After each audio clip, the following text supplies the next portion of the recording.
કહેવાય છે કે શ્રદ્ધાંજલિ શું આપીએ, શબ્દ ઓછા પડે, અને પુષ્પાંજલિ પણ શું આપીએ, પુષ્પ પણ ઓછા પડે.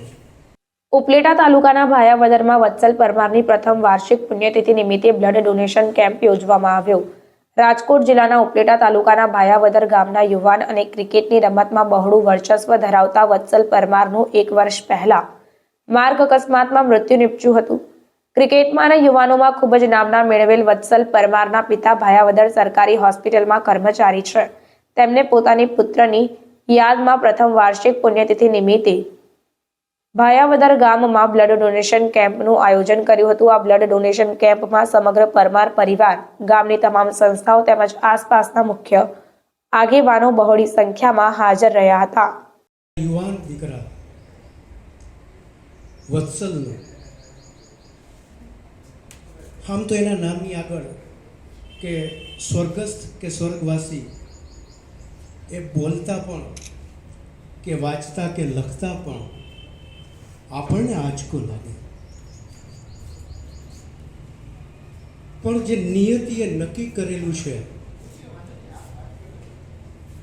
એની પાસે આપણે સૌ લાચાર છે. ત્યારે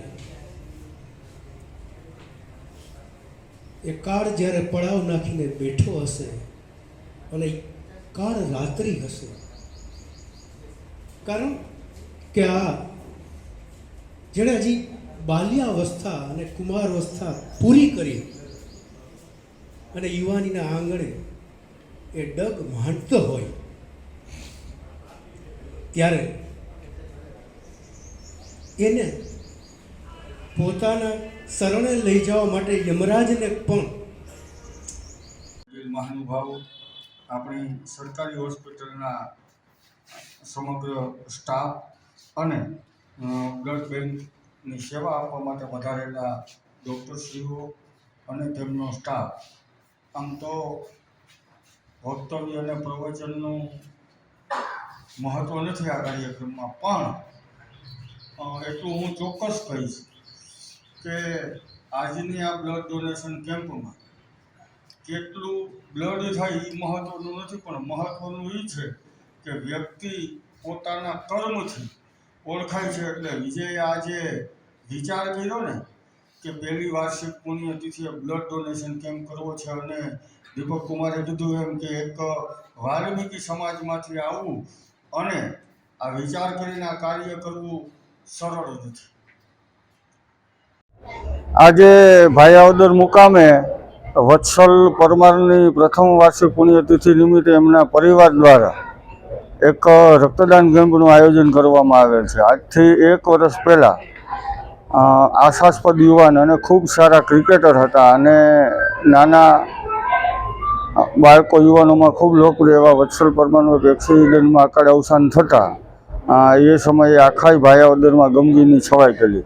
એમના પિતાશ્રી વિજયભાઈ પરમાર સરકારી હોસ્પિટલમાં કર્મચારી છે અને એ પરિવારે આજે વત્સલની પ્રથમ વાર્ષિક પુણ્યતિથિ નિમિત્તે એક બ્લડ ડોનેશન કેમ્પનું આયોજન કર્યું છે અને એમાં સૌ પરિવારના લોકો સાથે સાથે ગામના સંસ્થાઓ અને ગામના તથા આજુબાજુના વિસ્તારના લોકો ઉત્સાહભેર ભાગ લઈ રહ્યા છે.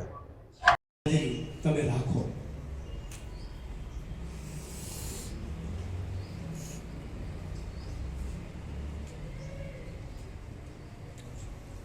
દીપનું આયુષ્ય આમ તો ટૂંકું હોય છે અને આપણું પણ આયુષ્ય કેટલું છે આપણે જાણતા નથી, પણ એક મુખ સંદેશો આપણને આપે છે કે આપણે ઢળી જઈએ પછી બળી જઈએ એ પહેલાં આપણે જળ બળી જઈએ. પહેલી જ વખત જ્યારે પૃથ્વી ઉપર સૂરજ આથમતો હતો ત્યારે એને પ્રશ્ન કર્યો હતો કે હું વહી જઈશ, હું તો આથમી જાઉં, પણ તો આ જગતમાં અંજવાળું કોણ કરશે? ત્યારે એક ગીતે કીધું હતું, હું તારા જેટલું તો નહીં કરી શકું, પણ એટલું તને કહીશ કે એક વખત જો મને કોઈ પ્રગટાવશે ને તો મારામાંથી હું અનેક દીપને પ્રાગટ્ય કરી દઈશ. આ મૂક સંદેશ છે કે જેને એ પછી કબર ઉપર હોય તો પણ એ રોશન કરશે, અને રાજાનો મહેલ હોય તો પણ અહીંયા રોશની ફેલાવશે. જાત